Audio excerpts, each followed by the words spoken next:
ধুরু, ধান আর কাটবো না আমি। আসসালামু আলাইকুম গাইজ, আজকে আমরা মাঠে চলে আসলাম ধান কাটার জন্য।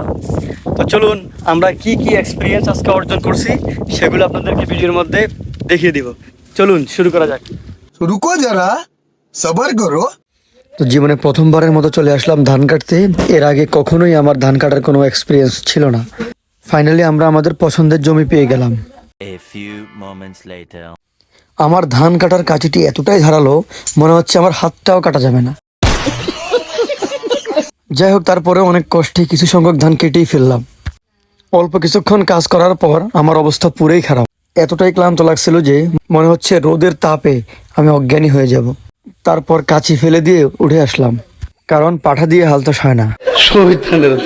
তারপর আমার মনের মধ্যে প্রশ্ন জাগলো, পুরো জমির সবগুলো ধান কাটার জন্য কৃষকরা কি পরিমাণ কষ্ট করে থাকেন।